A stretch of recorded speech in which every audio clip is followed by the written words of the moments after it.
Brought to you by Penguin.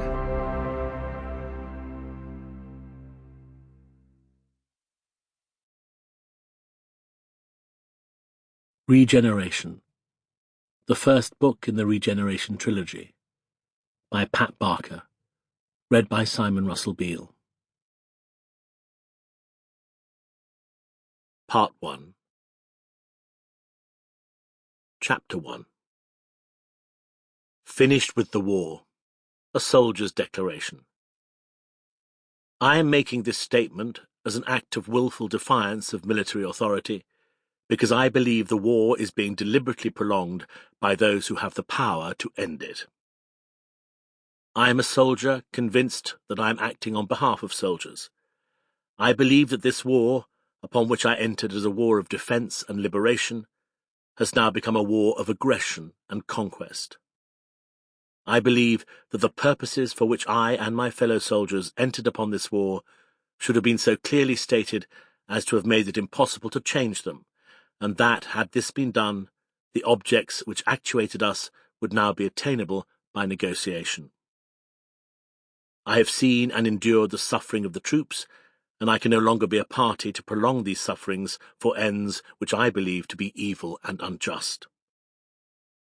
I am not protesting against the conduct of the war, but against the political errors and insincerities for which the fighting men are being sacrificed.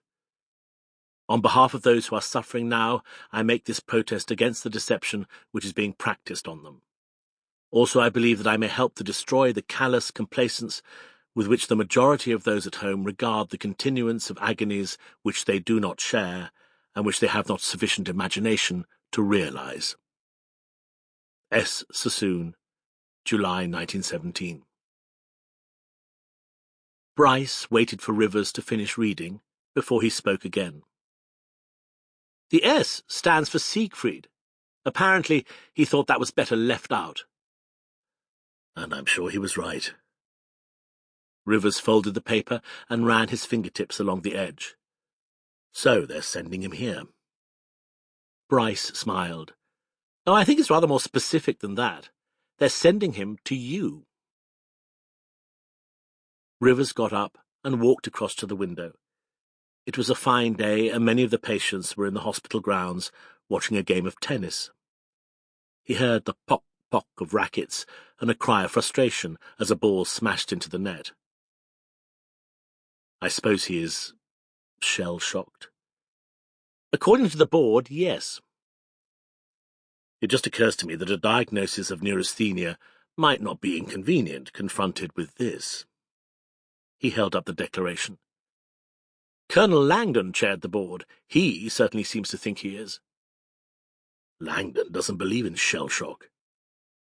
Bryce shrugged. Perhaps Sassoon was gibbering all over the floor.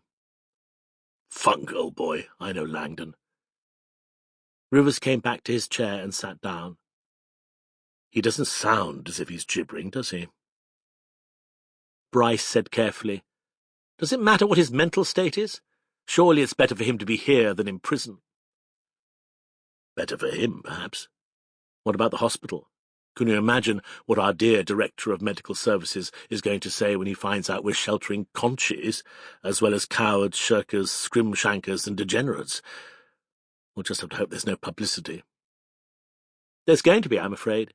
The declaration's going to be read out in the House of Commons next week. By Lee Smith. Rivers made the dismissive gesture. Yes, well, I know, but it still means the press. And the minister will say that no disciplinary action has been taken because Mr. Sassoon is suffering from a severe mental breakdown and therefore not responsible for his actions. I'm not sure I'd prefer that to prison. I don't suppose he was offered the choice. Will you take him? You mean I am being offered the choice? In view of your caseload, yes. Rivers took off his glasses and swept his hand down across his eyes.